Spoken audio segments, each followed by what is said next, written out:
Bismillahirrahmanirrahim. Assalamualaikum warahmatullahi wabarakatuh. Perkenalkan, saya Nadia Sandifa Hendriana Putri, mahasiswa jurusan Promosi Kesehatan Poltekkes Kemenkes Bandung.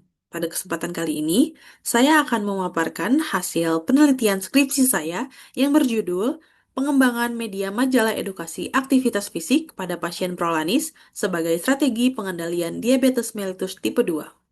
Penelitian ini dilatar belakangi oleh tingginya penyakit diabetes mellitus di Indonesia mencapai 19,5 juta pada tahun 2021, pada tahun 2023 di Provinsi Jawa Barat sebanyak 645.390. Di tahun 2023 pula, angkanya 41.413 di Kota Bandung dan 2.140 di Kecamatan Kiara Condong. Penyakit diabetes mellitus ini menjadi ancaman serius bagi kesehatan global. Bahkan disebutkan bahwa 70% dari total kematian di dunia disebabkan oleh komplikasi dari diabetes mellitus. Setelah 10-15 tahun sejak diagnosis awal, prevalensi komplikasi seperti penyakit jantung, ginjal, dan kerusakan saraf itu meningkat tajam. Oleh karena itu, diperlukan upaya kuratif maupun preventif dalam bentuk pengendalian penyakit secara mandiri oleh pasien.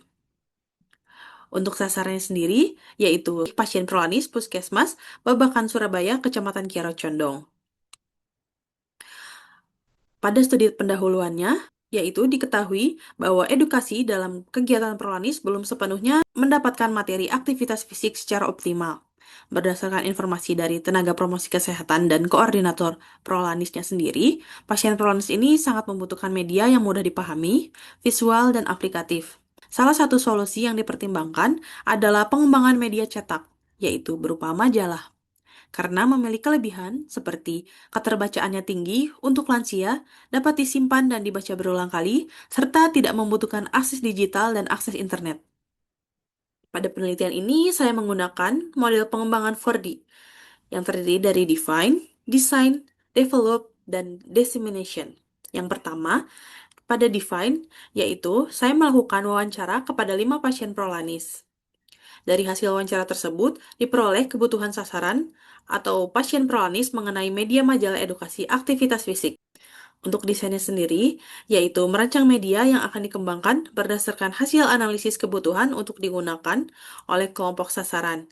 Terdiri dari instrumen non-tes, yaitu menilai kelayakan isi materi dan isi media oleh ahli materi dan ahli media. Untuk instrumen tesnya sendiri, yaitu digunakan untuk mengukur tingkat pengetahuan pasien sebelum dan sesudah intervensi. Didapatkan soal hasil dari validitas dan reliabilitas, yaitu dari 25 soal diperoleh 20 soal yang valid dan reliable. Pada pemilihan medianya sendiri, yaitu dipilih media cetak berupa majalah edukasi berdasarkan karakteristik yang sebagian besar adalah lansia. Selanjutnya, tahap develop. Mengembangkan media menggunakan tools Canva Pro dan AI ChatGPT untuk visualisasi dan elemennya. Kemudian, dilanjutkan dengan penilaian internal dan eksternal menggunakan instrumen. Untuk hasil uji kelayakannya sendiri, yaitu uji ahli materinya mendapatkan presentasi skor 97% dengan kategori sangat layak. Untuk hasil uji kelayakan ahli medianya mendapatkan presentasi skor 98%, yaitu sangat layak. Untuk uji skala kecilnya mendapatkan presentasi skor sebesar 95% dengan kategori sangat layak. Dan untuk uji skala besarnya, yaitu adanya pengaruh sebelum dan sesudah intervensi. Pada tahap terakhir yaitu dissemination. Media majalah ini disebarluaskan pada pasien prolanis secara langsung di Puskesmas Babakan Surabaya dan dilakukan juga penyebaran soft file melalui grup WhatsApp antara koordinator prolanis dan pasien prolanis Puskesmas Babakan Surabaya serta platform YouTube untuk menjangkau masyarakat luas.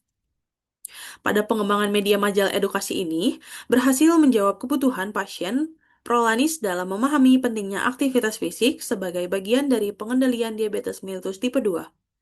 Melalui proses yang sistematis, berbasis kebutuhan sasaran, dan didukung oleh uji validitas serta reliabilitas, media ini layak digunakan dalam skala lebih luas sebagai sarana edukatif yang praktis dan aplikatif. Demikian yang dapat saya sampaikan mengenai proses dan hasil pengembangan media dari skripsi saya menyadari bahwa masih banyak kekurangan, namun saya berharap karya ini dapat memberi kontribusi nyata dalam upaya peningkatan edukasi kesehatan khususnya bagi pasien prolanis dan masyarakat luas. Akhir kata, saya mengucapkan terima kasih atas perhatian, arahan, dan masukan dari seluruh pihak yang membantu dan mendukung proses ini dari awal hingga akhir. Wassalamualaikum warahmatullahi wabarakatuh.